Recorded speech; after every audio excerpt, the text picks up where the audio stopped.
Well, hello there. Welcome to Module 4, Centering Prayer.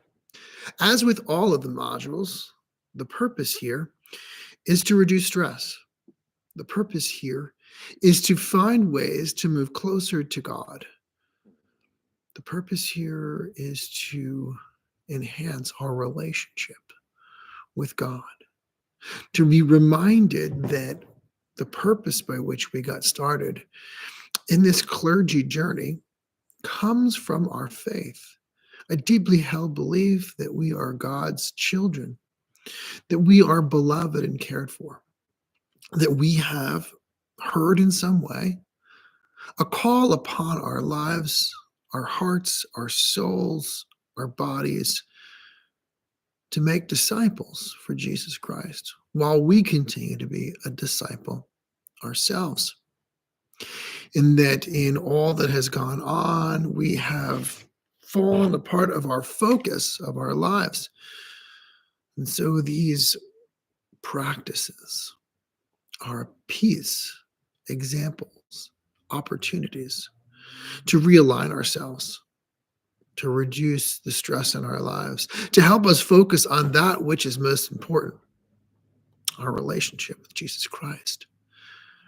And therefore, I remind us to keep that as the place that we start all of our modules and all of our moments in life. So, centering prayer. Prayer is an intimate conversation with God that allows us to meet God in a way that is comforting and open. Whether we come to God with a heart filled with sorrow or anger, joy or celebration, fear, peace, prayer is the place where we are honest with God, holding nothing back, allowing ourselves to drop our masks and protective armor and stand naked before our Creator with our heart exposed for practice, for care, for relationship. Centering prayer is used to help us accept that we belong to God. And so there are components to centering prayer, but ultimately, I remind you that it is about the relationship with God. So we begin by sitting down and closing our eyes, but that's the prayer part. Before we begin, we have to consider a sacred word that stands as a symbol to remind us that we are here to consent to God, both in presence and in action within us. Consent to God means that when we go into centering prayer, we consent that God is present with us. And what God asks us to do be done. We allow God to continue to form us, and mold us, and make us. We ask during the time of centering prayer to be reoriented to God. So the first step, right, is choosing the sacred word. And the sacred word may only have meaning for you, and that is all it has to have meaning for. It could be a phrase, it could be a symbol. All that it is something that draws you back to understanding that I'm focusing my attention at this time to consent to God. The second is to sit with your eyes closed and to settle briefly and to introduce the sacred word. Introduced to God's presence. Consent to during this time we consent to God's presence and to will within us, right? So the reason for the closing of the eyes isn't anything special except to reduce distractions. Our lives are just completely filled with distractions. And so this opportunity that we have is to reduce or eliminate distractions, right? The next thing is to be aware that, we're going to be engaged in thoughts, right? And whenever we are engaged in thoughts, we again draw on this sacred word to reorient ourselves back to God. Now, the importance of understanding the word is this, is that we're not focusing on the word. We only use the word as a tool to reorient ourselves to centering on God. For example, let's say you use the word harmony, right? We are not using that as our sacred word to reflect on harmony. Instead, we can use the word harmony to bring us back into consent with God. So, in other words, by saying harmony, I'm recognizing the fact that I want to have a harmonious life to consenting to God. So, those things that are outside of the consent to God are disharmonious, right? They are without, they are not in the harmony of the relationship. Those actions that are taken, they are outside consent to God, and consent to God existence, not existence, consent to God, God's presence in God's action. They are not harmonious. And so they simply, the word harmony just simply acts as the tool by which we bring ourselves, or you can bring yourself back into the focus of centering our attention, right? Because that is ultimately the purpose and the reason that we're here. Now, there are times, right, when there are going to be a flood of thoughts and feelings, right? And easily we can get angry by those thoughts. Easily we can be annoyed. Easily we can be frustrated, right? And so the use of the word, let's say, and I'm just going to continue with harmony, allows us not to be annoyed, allows us or invites us not to be angry, not to be frustrated, because that in and of itself takes us further away from our centering prayer. Because once we're annoyed, we focus on annoyed. Once we're frustrated, we focus on frustrated. But when we feel, or where we start to sense, or we start to know that we're moving away from a time of prayer that focuses on the consent to the presence of God and consent to the action of God, we move further. We aren't experiencing that. So harmony, or whatever the sacred word is, allows us not to go down the trail of those other expressions and emotions that we associate with the distracting words. Because this whole prayer experience is intended to invite us into a closer, deeper relationship with God. And the more time we spend on those distractions, and the more time we spend in our response to those distractions, the less time we are spending consenting to the presence of God and consenting to the actions that God calls us to and the actions that God is having on our lives.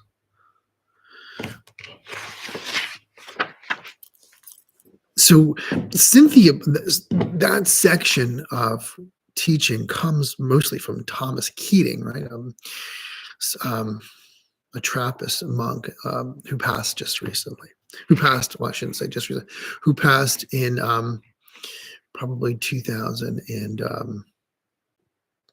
like 2015, 2018. I'll get that date for you for the transcript. So, as with meditation, the practice of centering prayer begins with intentional silence.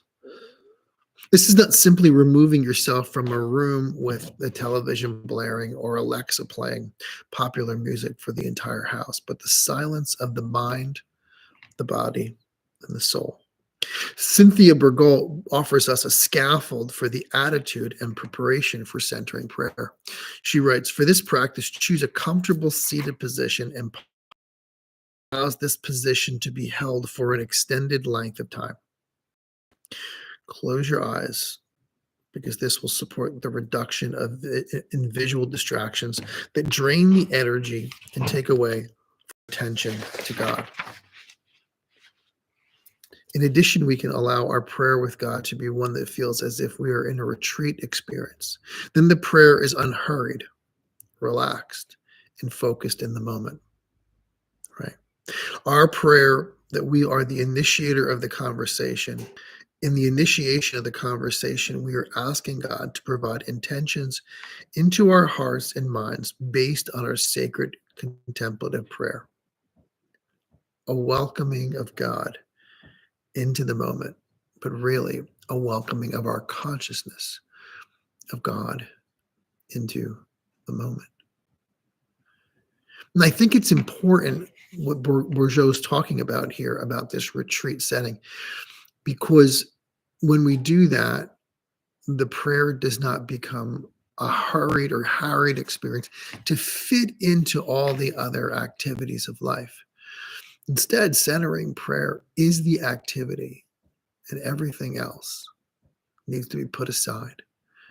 That's the stillness and the silence that she's talking about, right? There can't be constant buzzing and ringing of your phone for this. There can't be a lot of exterior noise, but there also has to be a reduction in the interior noise for centering prayer, because the center of the centering is God. And so you can certainly use your phone as a timer or some other device so that you're not worried about how much longer I have or how much longer I don't have. The key in centering prayer is to set it, let's say, for 20 minutes, or work your way up to 20 minutes, but ultimately to not be constantly checking the time and that kind of stuff. You're putting away that's a noise, right?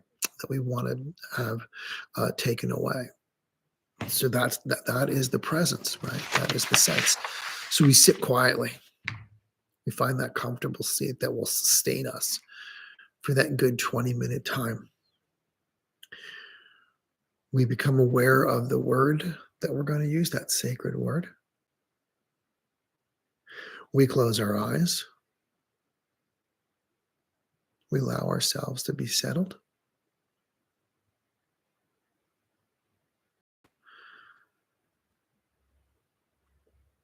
We are mindful or prayerful, if you will, that the time together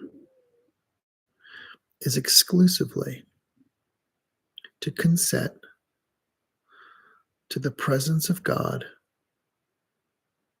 and the presence of God's action within us.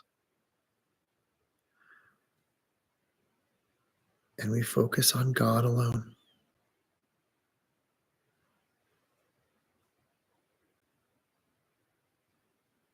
As we notice distractions, we draw forth that sacred word, not for the purpose of focusing on the word, but on the focus of centering on God.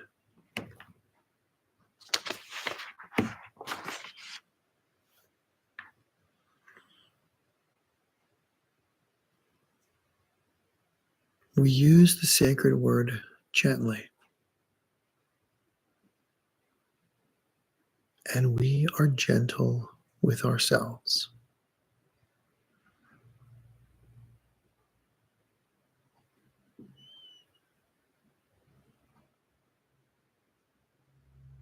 We allow all of ourselves to be aware that we are in the presence of God.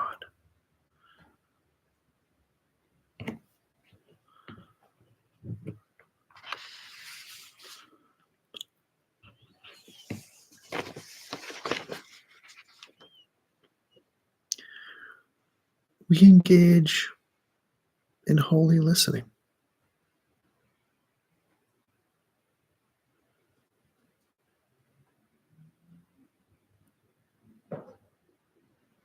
What does God invite us to consent to today?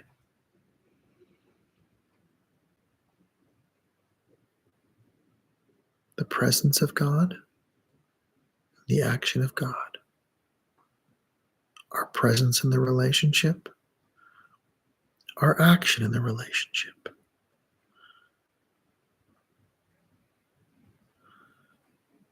We may become aware of visual distractions in our minds that drain the energy and take away our attention from God. By using our sacred word, we do not become angry, frustrated, or annoyed. We may even laugh at the distractions and gently send them on their way, reminding us again and again that the focus is on God alone.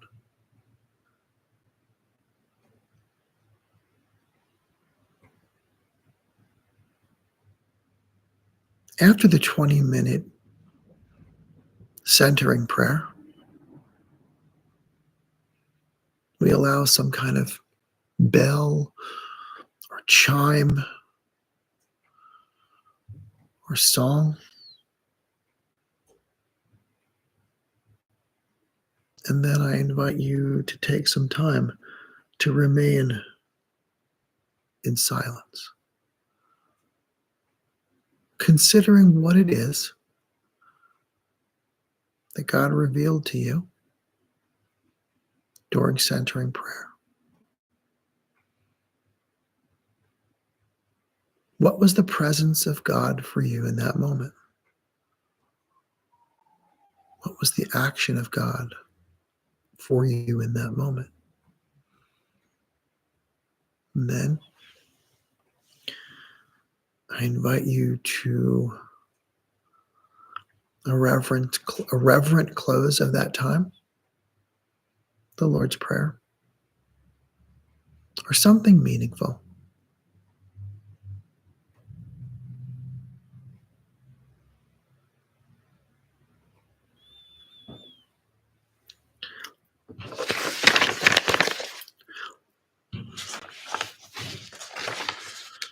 Centering prayer allows us to surrender to God.